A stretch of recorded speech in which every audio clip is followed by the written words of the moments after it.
had a toddler, a newborn, a job as a mechanical engineer, and no way to get out of the corporate grind. Today, my husband and I are both financially free, and we have a $10 million rental portfolio. Now, I know what it sounds like when you hear that number. Like maybe she got lucky, or maybe she came from money, and neither of those are true. In fact, not only did I not inherit a trust fund, I inherited a lot of the mindset issues that many of us who are trying to break these generational cycles inherit. So today I'm going to walk you through the actual journey that took us from having 2 full-time corporate jobs to financial freedom, where we are building a portfolio of companies, not just rentals. I'm going to take you through the thought process, what worked, what didn't work, the shifts that actually changed the game for us, and what we are working on now. So it was a random day in my office. I had a mechanical engineering job. I had a master's in mechanical engineering. I had worked in corporate for 17 years. Then my husband and I had decided to have kids. So I had a toddler and a newborn, and I was sitting in an office. My window was facing the factory floor. It wasn't even facing the outside world. And so I covered the window with newspapers to get privacy. And I was pumping breast milk in my office while I was on a conference call. And then I had a newborn and a toddler at home and a nanny that was watching them. I had this moment of clarity. I was sitting there. I was thinking, I was looking at myself. I was hooked up to a machine. I said, is this what I worked so hard for? I had worked my butt off to succeed in corporate, to have the life that the previous generation that I came from could only dream of. And so I was supposed to be grateful, but I wasn't. I was actually really upset. I didn't feel human. I didn't feel like a person. I felt like a lie had been sold to me. Everyone told me that if I worked hard, if I followed the path, get a degree, get an education, get a job, and then give your entire life to corporate, if you do that for years and years, everything's going to be fine. And I felt like a cog in a machine, and I knew something had to change. But I want to be honest with you, I spent months in turmoil. I felt like I was letting the women who came before me down by wanting to quit this corporate life that they worked so hard for all of us to have the freedom to have. And not only that, even after I quit my job, I still had a very rough time because I wasn't given the tools and the know-how and the mindset that most rich people are passing on to their kids. I had to figure it all out for myself. So today I'm going to be honest with you about the things that I struggled with and the shifts that I made to make it work so you can take it and implement it in your world. So I grew up not having a lot. My dad passed away when I was 5 years old. I was raised by a single mom. She was a teacher and then she was a principal in a school. So we didn't have a lot. And all of that trauma, it leaves a mark. And if I were being fully honest, I still catch myself playing smaller than I need to. So I'm still working through some of it. Then something shifted. And I want to tell you about all of it because it's not that complicated. It's only complicated when you haven't figured it out yet. And once I unlocked a few things, it started compounding faster than I expected. Every single time we wanted to buy a rental property, we needed $60,000 to $70,000 just to get the down payment.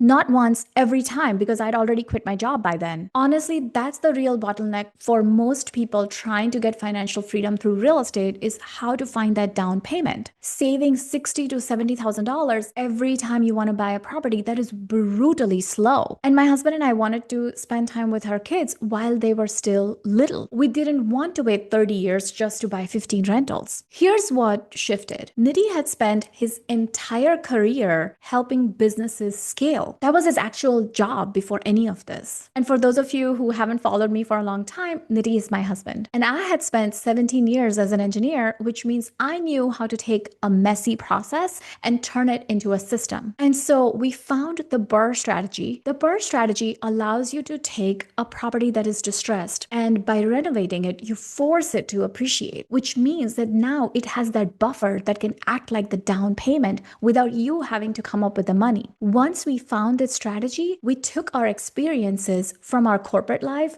and turned the BRRRR strategy into a scalable business. We stopped treating each property purchase like a one-off project and started treating the whole thing like a proper business that we could systematize. The buying process, the renovation process, the property management, all of it. And the biggest thing we systematized was financing. We learned how to do the purchase of the properties and the renovation of the properties other people's money. And then at the end, we learned how to do commercial financing. So none of these loans were in our own personal names. And underneath all of this, there is something that's very hard to admit. We had to get comfortable taking real risk. Our 9 to 5 jobs, they train us to be risk averse. that steady paycheck feels safe. Learning to take calculated risks so we could accelerate our journey to retirement, honestly, that was one of the biggest mindset shifts that we had to make. And that was bigger than any spreadsheet. That combination, the systems thinking plus working on our mindset, that is what eventually became something we now call the scale framework. But at that time, it felt like, how do we generate capital from the deal itself for the next deal? And how do we stop reinventing the wheel on every single deal? And that's what our book is about. It's called Accelerate Your Real Estate. Bigger Pockets published it. Once we stopped treating every property like a brand new project, everything started moving faster than we expected. And then a few years in, we had to make one more mindset shift. And the biggest mindset shift that I've made so far in my journey building multiple businesses, not just this rental portfolio,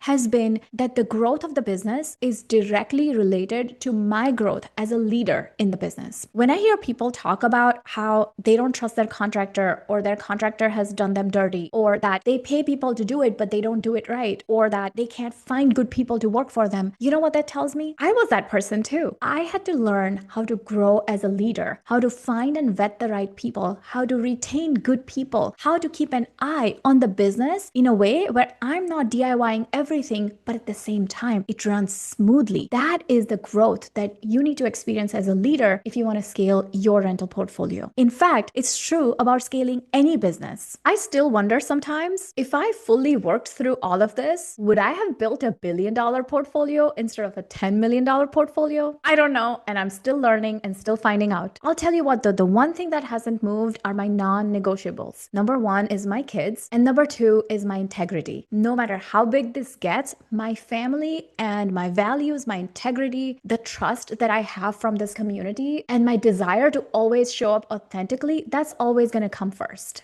I love the saying that I didn't come from a rich family, but a rich family is going to come from me. Scarcity is inherited, but it doesn't have to be permanent. If you've been watching for a while, genuinely, thank you. I appreciate the support that I've received from this community. It means more to me than you probably know. If you ever want to ask me something directly, you will find the link to the next live event that I'm hosting somewhere around where you're watching this. Okay, so that's the real 5 years. That's not a highlight reel. That's the whole thing. If any of this felt familiar, if you're able to resonate with some of this, send it to somebody who needs to hear it too.